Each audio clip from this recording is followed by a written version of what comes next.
Hey everyone, welcome to Revolutionary Health, a program of the Counter Narrative Project. The mission of the Counter Narrative Project is to advocate around issues impacting the lives of Black gay men and also work in solidarity with all movements committed to social justice. I'm Charles Stevens, the Executive Director, and I'm joined with David Malebranche, resident physician in-house. Resident physician. I feel like you change your title like every so resident physician. Okay. I did that. But you don't resident as mean I'm here, not resident as in I'm still in training. I've been long out of training, but resident as in at this table.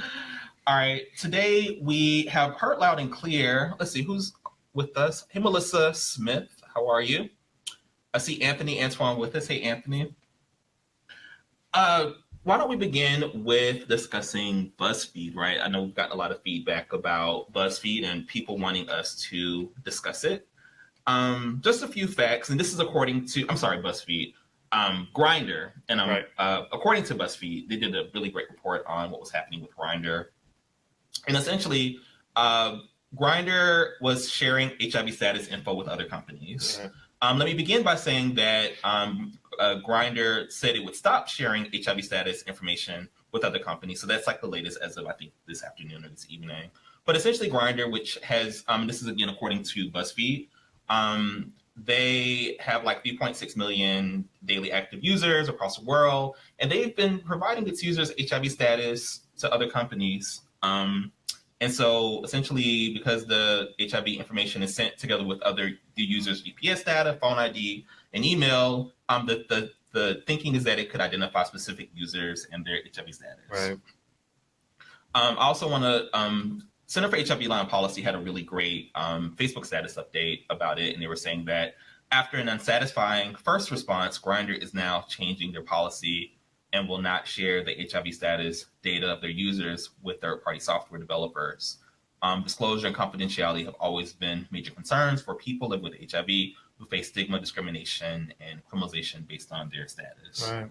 So, David, what are your thoughts? Yeah, I mean, it's an interesting thing because last week we were just talking about how Grindr. Sorry, I see Rico. How Grindr is all about like getting people promoted for getting their HIV status online, and so get your test, test for HIV, and they're promoting this while people are trying to hook up, and then you find out later that they're taking this information. And I mean, it's a horrible thing because people go on Grindr to hook up, and you have all these different statuses. Like people can say negative on PrEP, positive undetectable, all those kind of things you can do. And I guess people can kind of parse out who they feel comfortable with, or what we call serial sorting, where people like find out if they're comfortable. If they're positive, they just want to have sex with other people who are positive. If they're negative, they just want to have sex with other people who are negative. But to know that this information is actually going to someplace else on the outside is just a little bit crazy, especially when people kind of feel secure in those spaces and think it's a private space where they can hook up, not anonymously, but just kind of confidentially and, not really have to worry about that kind of stuff. But again, I think this is no different than what we're seeing with the country in general and kind of these websites and everything. Like you have to sign. Nobody feels like when you click on these things, when somebody sends you that thing, like, what's your favorite color? Or read the fine print. Right. Read the fine right. print. Which character from Black Panther are you? You click on it and you're like, oh, that's going to be fun, because I'm going to be T'Challa. And then all of a sudden you don't see the fine print and they get all that information. Or you see that little box that says, in order to do this, to continue, you have to click this. Yes. And you're just like, I just want to find out if I'm gonna be T'Challa. And then you click on it, and then all of a sudden, all your information is gone. It's available. It's available to these people. So it's just a little bit scary. Yeah, I don't even like when these like websites and stuff ask for my location and stuff like that. Like I get really freaked out about it. Right. What do y'all think about what's going on with Grindr? Please feel free in the comments to just share your thoughts about what's happening with Grindr. There's a lot of anxiety in our community right now because of the data being shared with these companies, and just like how do you approach how you choose to share your data? So please feel free to share your thoughts. I think some generations some people are more comfortable than others. I do know like baby boomers and some Gen Xers are really, really uncomfortable with sharing that kind of information. I think millennials, for the most part, are a little bit more comfortable with just like, oh, whatever, who cares? And, I'm just going to send this out because that's all they've known. Whereas I think those of us who are older are thinking, hey, it used to not be like this, or hey, where's that information going? And you're going to be a little bit more skeptical. So I think there's a generational divide as well as far as being comfortable with doing that kind of stuff. But it's scary nonetheless. Do you think with what's happening with Grindr, it's going to impact people like being on Grindr, and maybe even, I know, or even like Jack and some of the other apps. You think Right. people are going to think differently about what they share? Absolutely. Will it make people less inclined to share their HIV status? Absolutely. Well, I mean, there's all these unwritten rules on Jack and Grindr, right? So if someone doesn't put their HIV status in their profile, then people are assuming they're positive. And I've even heard as much as if someone says negative on PrEP, that means they're positive too. And so people have actually assumed that based on what this is saying. And so I think. Wait, run that by me again. Have you heard that before, Johnny? Like, I've heard a lot of people say that if they see somebody say they're PrEP, they're negative, but they're on PrEP, that probably means that they're positive. Wow. And the reason being is that someone's giving kind of an excuse to say, oh, I'm taking care of myself with PrEP, so now we can have sex without a condom, Wow. But I'm going to lie about my HIV status. And so there is that kind of myth going around that I think drives people's behaviors and kind of what they're going to do. But I think the overall picture is that you're right. I think it'll end up kind of cutting things off. And so people are going to be like, when they create their profile, HIV status, they'll just be like, I'm not going to put that in there because someone else is going to get it, and I want to have control over my own, description of who I am. I want to say hey to, Anthony had some comments. Sadly, disclosure happens, and especially in these spaces, once done, you can't take it back. Yeah. That's the sad thing about it. That said, some will use this huge Grindr era as permission to not disclose. Anthony also says, I heard the same thing, David. Yes. So this is interesting. So, yeah. Wow. Yeah. Is that the first time you've heard that? First time I've heard that. Yeah, it's really interesting. I hadn't heard that before, but I guess some people had some bad experiences with someone who said they were negative but on PrEP. Mm-hmm. And then when they actually got down to do the person admitted that they were positive. Interesting. And for some reason, that's more socially acceptable if you say you're negative but on PrEP. So the other thought I was having is, so if people's information is made available, including their email address and where they live at, what about some of the very creative app handles that we use and some of the very... Right. So could they associate, let's say, the name someone uses Absolutely. on an app with an email address? Absolutely. And I know some folks may have multiple... So all those alternative names that you use on those different websites, you're going to get caught out there. You're like this, you're like, the neurons are firing. You're like, so does that mean that if I have different names, I mean, someone has different names, right? Different aliases, right. But I think what, to kind of bring it back, there is this moment where I think as a community, there could perhaps be a lot of concern and anxiety around having, this huge breach of their confidentiality. Right. Maybe not confidentiality, but like just their like online information. Absolutely. And we should probably be in conversation about like what that means for our community and, people being very concerned because we do live in a world where there's, persistent, pervasive HIV stigma. Criminalization, all that absolutely, stuff. Yeah. So thanks for sharing, y'all. So continue to feel free to comment about the Grindr situation. We'll try not to talk about it every week. We'll try to talk about it every week. It's David's fault. I didn't want to talk about it. Seems like Grindr is just coming up in the news every week. So next week we'll devote to Jack. Yes, absolutely. To pivot a bit, another topic that I felt like has been trending has been around loneliness. Okay. And Miles Johnson, who is a writer for the Counter Project, he wrote this very, very beautiful piece about loneliness. And I just want to share some of his words and thoughts that were in the piece. You can actually check out Miles's beautiful essay on our website at thecounternarrative.org. So in Miles's piece, he says, I knew Black gay men who never loved again after their romantic partners were taken in the long, dark season of the HIV epidemic. I knew and still know many older Black gay men who are single simply because they fail by too large a margin what is considered beautiful, masculine, and worthy. Because of these observations, at a very young age, I decided that my mother was right, that this world was unfair, and I would probably never find romantic love that would be forever. He goes on to say, in his piece, this too was affirmed by research. The millennial generation I belong to is trending towards unpartnered lifestyles. When contextualized by me being gay, the potential for romantic partnership seems even less likely. If I even further contextualize my chances on finding long-term romantic partnership inside of race, gender performance, and economic status, I would be almost foolish to gamble my happiness and peace on the idea of romantic partnership. Even as a child, I've always been a kind of realist around things like love, and I killed the dream of a happily ever after, Prince Charming, and a wedding before I could grow legs and torture me into adulthood. I was at peace with dying alone. I just think that loneliness, I know it's something that I hear a lot about. That's something that I find that we talk about publicly because I Right. think there is a taboo, especially in places like Atlanta and Washington, D.C., Right. in New York City, in these sort of black, capitals, to talk about being lonely Right. because it's so stigmatized. But I also believe that it's something that a lot of us struggle with. In many ways, I think it is an epidemic. Many of us, I believe, and from conversations that I've had over years, there's this sort of fear of dying alone.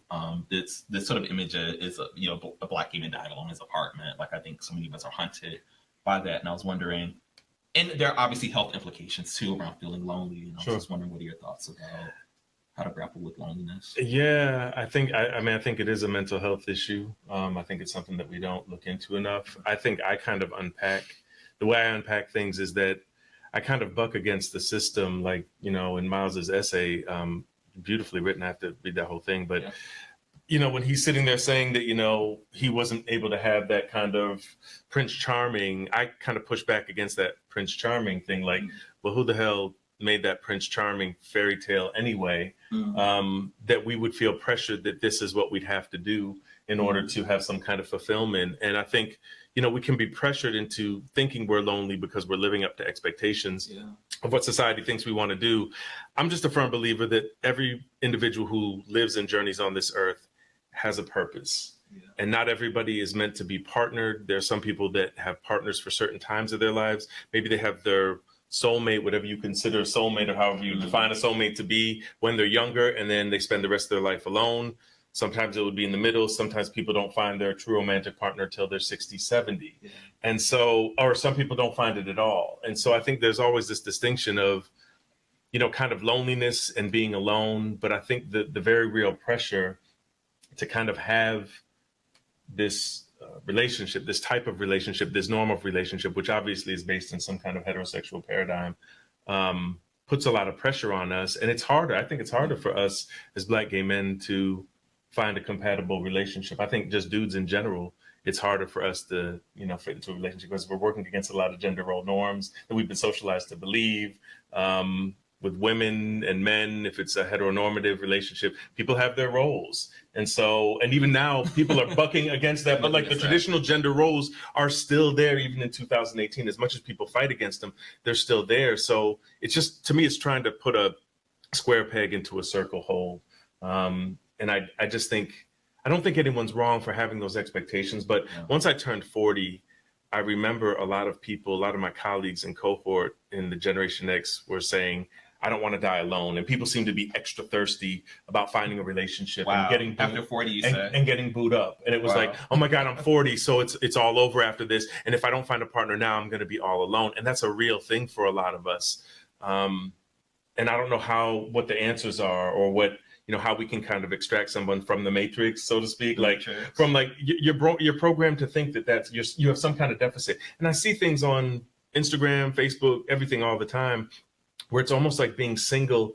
The conversation starts as a deficit model, and I'm thinking to myself, it's like there's both the proliferation of images of these perfect Black gay couples on social media, gorgeous editorial kind of couples. Then you also have messages of the sort of like ain't shit niggas and Black men ain't shit, and you have that whole thing, and it's like, how do you make sense of these these messages about like what's attainable? And I mean, I also realize that we're talking a lot about romantic love, but loneliness goes deeper than even that. So I want to expand the conversation. I see Anthony, and I want to Rico Boone. Hey Rico, he commented. Thank you for commenting, Rico.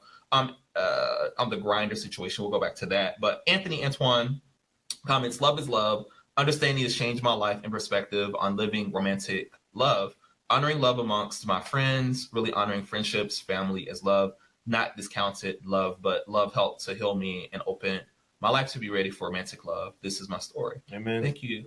Marcus Stanley waved at us. Hey, Marcus. I don't know. Like, I feel really out of depth on this particular topic. It's a hard one. I was actually just watching.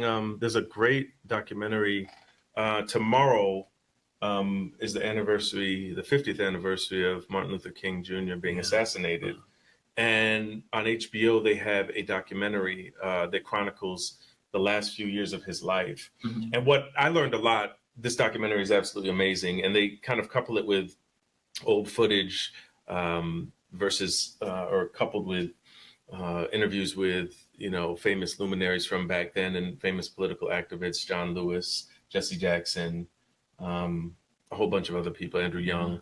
And so what I learned about Martin Luther King is that he became really lonely and kind of isolated at a certain point. And the point where they kind of point to it on the documentary is when he went from being a civil rights champion to actually going against the Vietnam War and saying, oh, I'm all about peace. And civil rights is about everyone living peacefully and having equity and equal opportunity. And then he expanded that to saying we shouldn't be at the Vietnam War when the US was really invested back then. And he talks about how, and people talked about how a lot of civil rights leaders actually turned against him.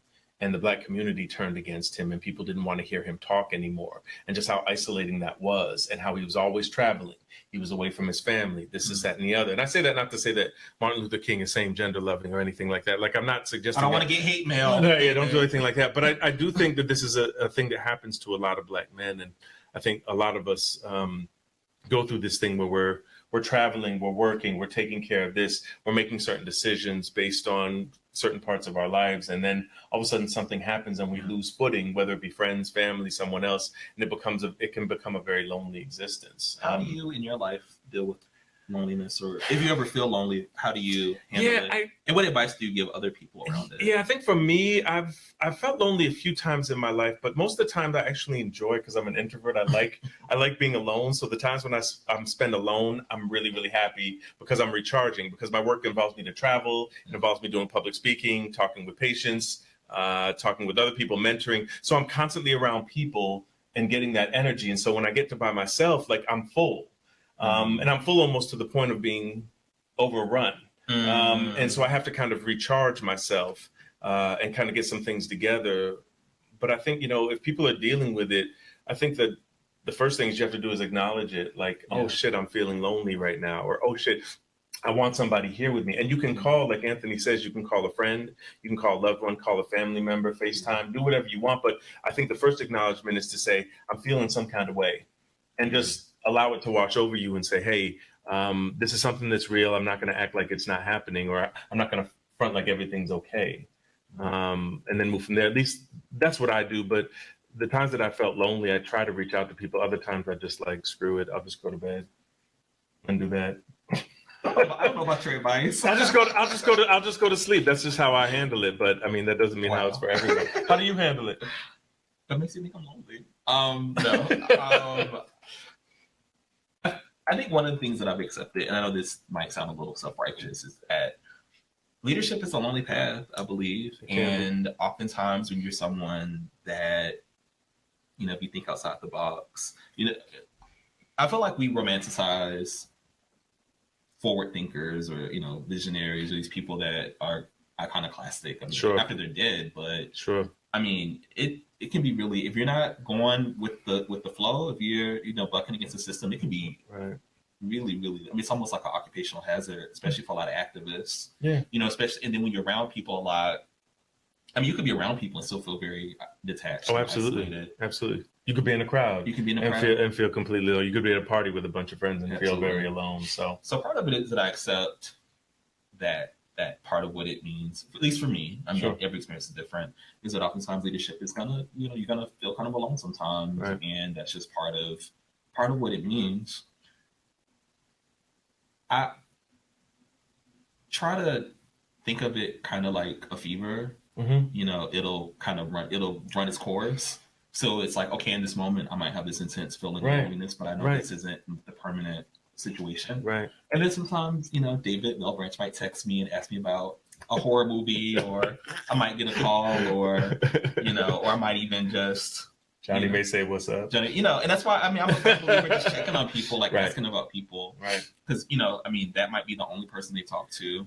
Yeah, and I think, you know, when I said I go to bed, I think sometimes the best advice I try to give to people is when you start to feel that way, like, don't fight it. Like, don't be like, oh, this isn't happening, or go out to the club or automatically say, well, I'm just going to get myself around a lot of people that's going to pick me up. Sometimes the best thing to do is just let that feeling wash over you, let it embrace you, embrace it, and then realize that it'll pass. Like, it's not going to be there. Like, when people say, they ask you, like, oh, Charles, are you happy? Yeah. You know, like, what does that mean? What does happiness really mean? Am I supposed to be happy all the time? And the answer is no. When that happiness happens, you embrace it, you hug it, you hold on to it for dear life.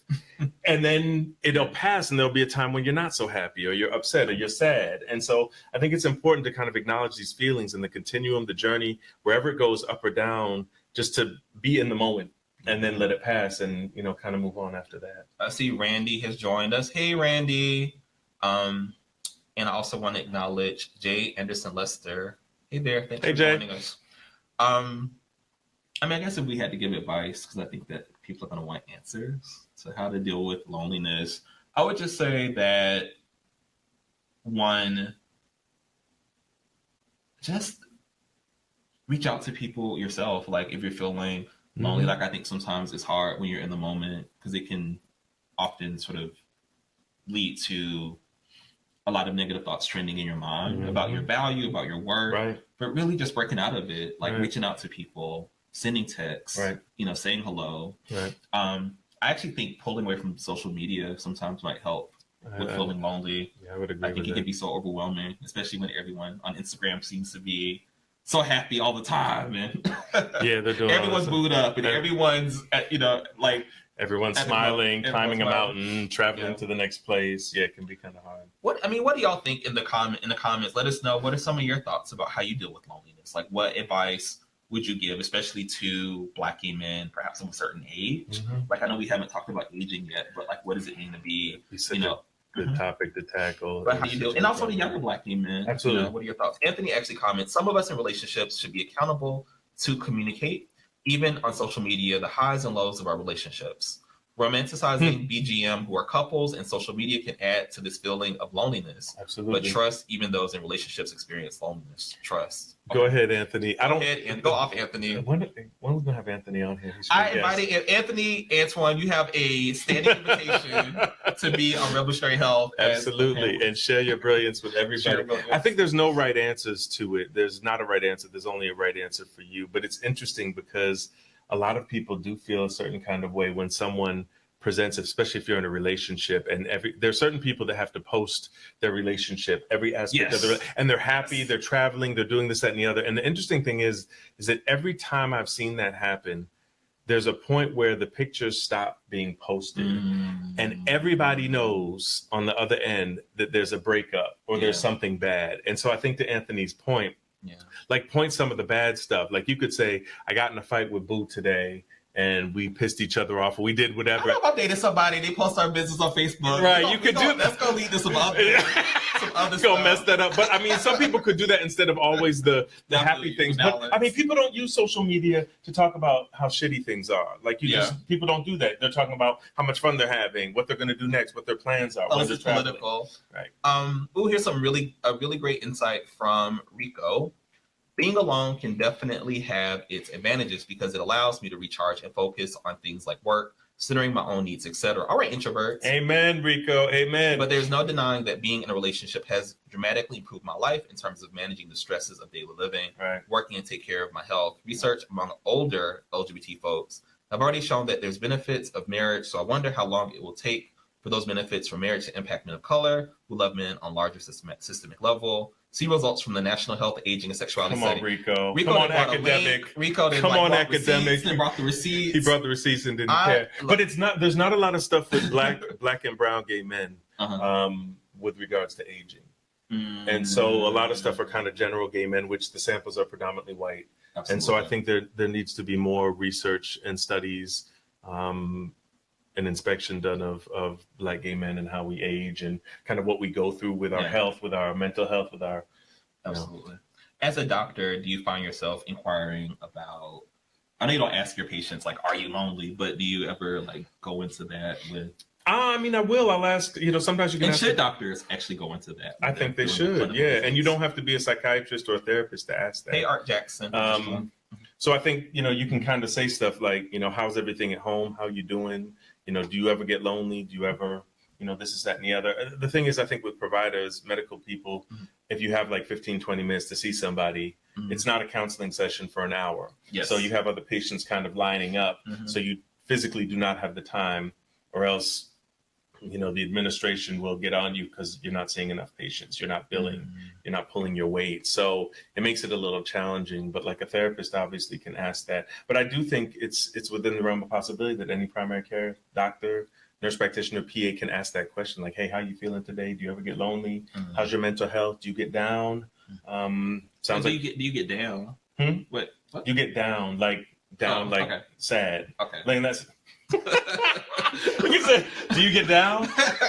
No, I would have said it with different voice inflection. Do you get down? The chat line voice. Exactly. No. But yeah, I think there's a way to go about it to say it. But I think even if the providers don't ask, I think it's up to us also to realize that that's something we want to talk about. It's the same thing like with sexuality. Like we're waiting on doctors to talk about sex when we go to see them. And I would say to you, like, don't wait on a doctor or nurse practitioner. They're more uncomfortable about sex than we are. So you got to say, I got this bump on my dick, or I need you to swab my ass. I need you to do something. Like, that's what you need to do to be assertive about your health, because you can't just sit there and be passive with the providers and expect that they're going to read your mind, especially when the medical profession is so conservative to begin with. So Art Jackson said respect. Thank you. Yeah, I'm not gonna say that to my doctor, but I appreciate the spirit of that. I need to get to that point. Absolutely, because I absolutely agree that we have to be more assertive. Right. But I think in general, this is a whole other topic, so I'm not even trying to go here about how we show up in medical spaces. That actually would be a hot training though, like to train how to be do role plays. Let's get Anthony here to talk about that. Like old school many voices. For those folks that remember the many voices intervention, we had all these endless role plays around how to talk to your partner, but you're talking to your doctor because even for those of us that that ain't scary, it can be kind of intense. Right. Right. That's gonna be Anthony. Anthony's going to come and talk about that. I wanted us also to talk about, I know just rattling them off, grief. I wanted us to talk a bit about grief. I feel like that's been trending a bit in our community, and just how do we deal with it? Like if someone close to us, passes away, how do we heal? How do we grapple with that? How do y'all grapple with grief when something bad happens? Yeah. There's obviously lots of options. You can, some people go to the gym. Okay. Some people seclude themselves and read. Some people drink. Some people do drugs. Some people with friends. They cope. Have somebody up there. You cope. You find different ways to cope with it. Yeah. I think the important thing is that regardless of how you grieve, I think for the rest of us, being respectful of your manner of coping with grieving may not be mine. Yeah. So if you say to someone who's grieving over the loss of a loved one or a breakup, and you say, let's go out and let's hit the club, because that's what you would do. That's what you would do, yeah. And then that person says, nah, I'm good. And you're like, oh my God, you're so, da-da-da-da. You're just going to sit here by yourself. It's like, no, let brother man sit there by himself. Let him cope the way he needs to cope. And as long as there's not any warning signs, like he's saying, or you're worried that he's going to hurt himself or anything like that. I think, kind of respecting people's right to grieve the way they want to, and then just letting them know that you'll be there in whatever capacity they need you to be. I think that's an important way to handle it. Yeah, thank you for that. You think we grieve a lot? I think we live in a world where there's a lot of grief, especially in our community now. Right. Both. Sometimes people we don't know that we, might have read about that have, look at all these stories about, people being murdered by cops and that kind of thing. So I just feel like there's just a really, I just wanted to kind of hold space a little bit about how we deal with grief, how we work through it. I think for me, I don't know. I think my process is definitely a sort of internal process. I'm going to want to sort of be in my shell for a minute and just kind of process internally. And then, I try to find constructive coping mechanisms typically. So I might, look at affirmations. I always try to keep a running list of things that make me happy or that are affirming to me. Do you ever have like bad coping mechanisms? I'm not going to comment on that publicly. Well, not you don't have to. You don't have to give details, but like, do you ever? I know I do. I know sometimes when I've gotten stressed or I'm grieving or something bad happens, sometimes my knee jerk has gone to, something bad or in a darker place or something that's more self-destructive than something that's more affirming. And I appreciate you sharing that. I mean, I think all of us do probably. Like sometimes the first reaction isn't reading E.L. Manzan and watching Oprah and chanting and meditating. Sometimes it's just not going to be the first reaction. Right. Sometimes how you cope, even if it's not the most constructive, it gets you to the place where you can find a more constructive or affirming coping. We love you too, Daniel. Daniel says he loves us. Hey, Daniel. Love you. Hey, Daniel. Randy says, grieving for me includes reflective space for me to assess whether someone died or I've ended a relationship. It's helpful for me to dig deep and find ways to move forward happily while lending support to those who need it. Who said that? Randy. Randy, thank you for that. I agree with that. I remember when I ended an on and off relationship for 10 years in 2012, and I moved up to Philadelphia. I think I was grieving for a long period of time, like years. And may even have a little tinge of grief still right now as we're speaking. So like 5-6 years later, I think the important component that I learned about it is that there's no time frame on grieving. And whether someone loses a loved one, loses a job, ends a relationship, like there's not a certain point where someone looks at them and can say, oh, you should be over it by now. Or, why aren't you moving on? It's been a year. It's been 2 years. Like, let the person grieve. And you don't know what they've been through or what they're going through. Sometimes the grieving process has different stages and it lasts for years. Sometimes it lasts a whole lifetime. It's important to give it that space. I remember the year that I founded Counter Narrative Project, maybe 4 months in, I ended a long-term relationship. My father passed away. Like, it was just all this stuff happened literally the same month. Mm-hmm. And it was probably one of the sort of hardest periods, just in terms of having all this being thrown at me.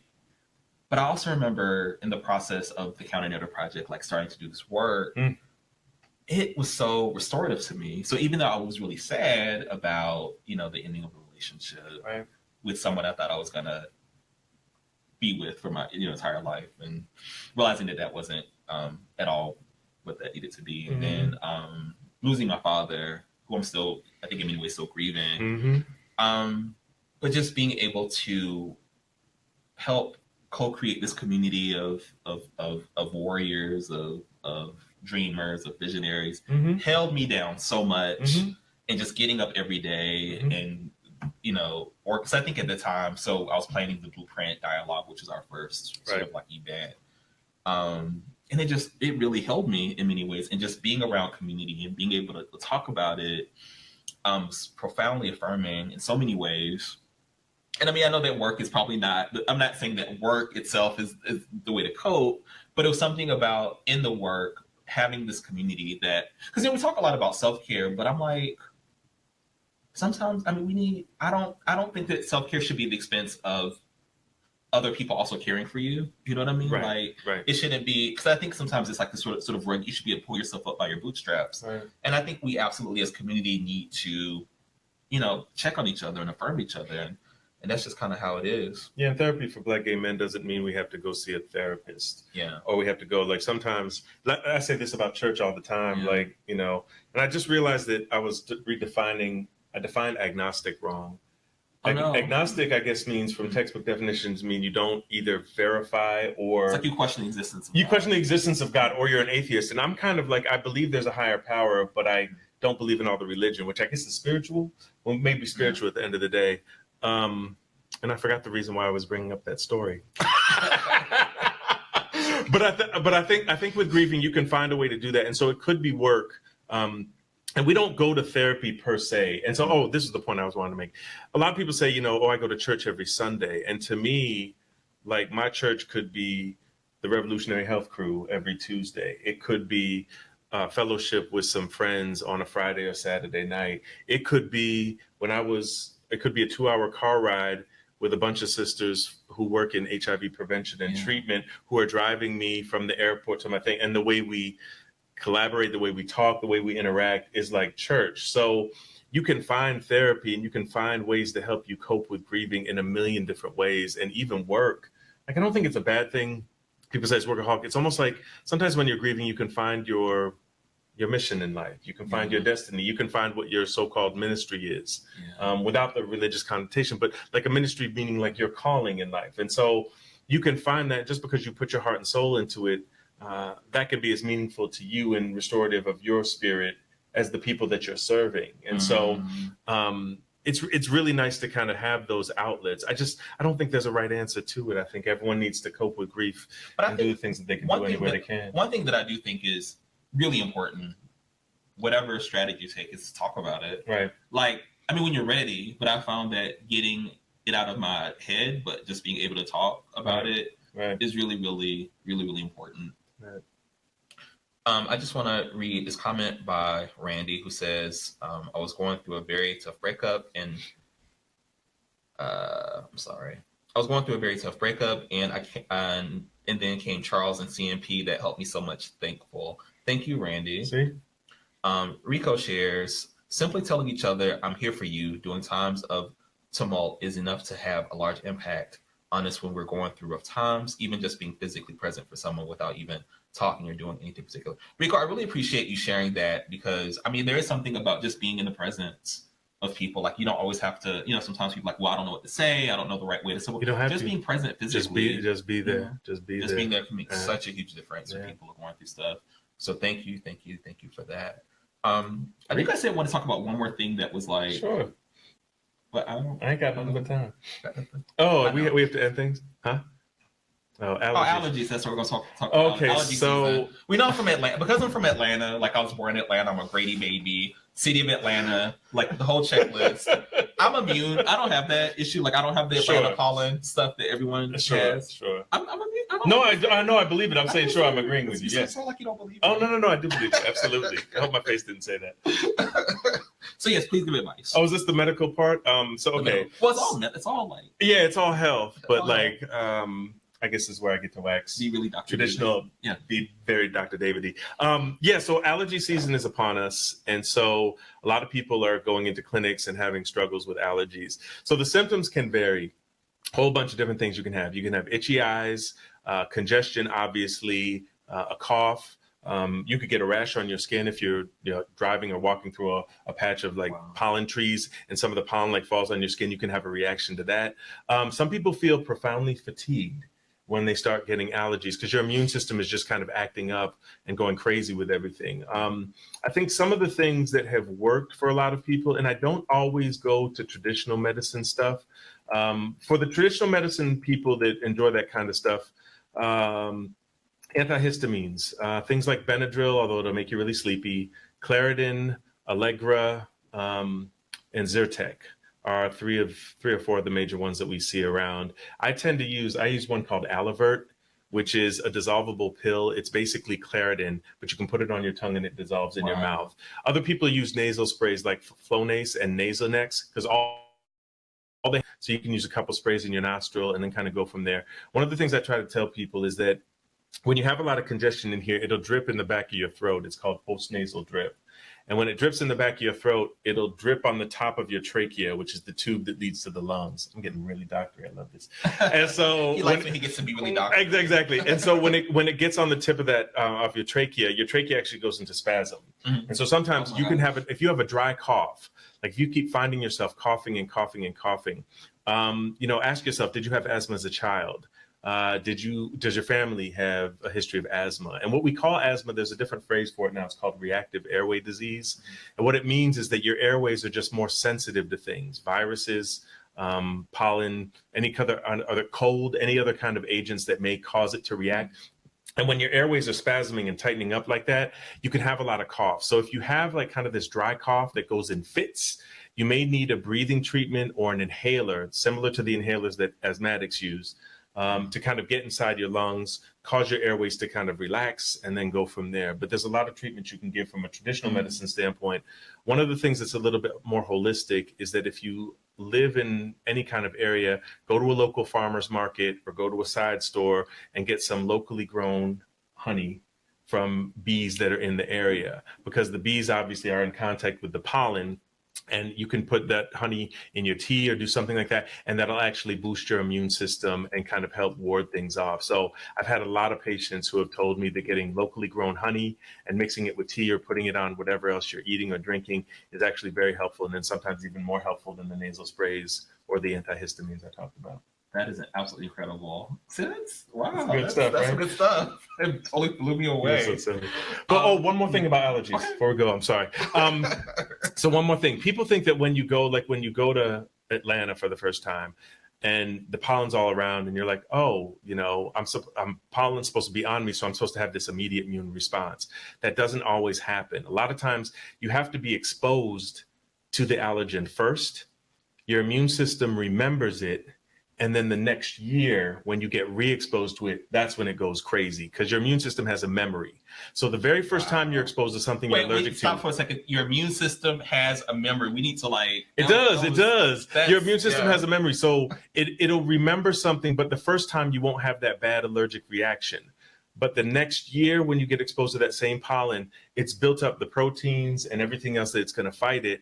And then all of a sudden, it'll go haywire. And then you have a lot of symptoms. You're like, oh, my God, this is my second summer in Atlanta or my second spring in Atlanta. Why didn't I have allergy symptoms last year? It's because your immune system was kind of documenting everything, taking notes, figuring out what the shit was that was bothering it a little bit, and then gearing you up so it could fight it the next time it saw it. Thank you for that.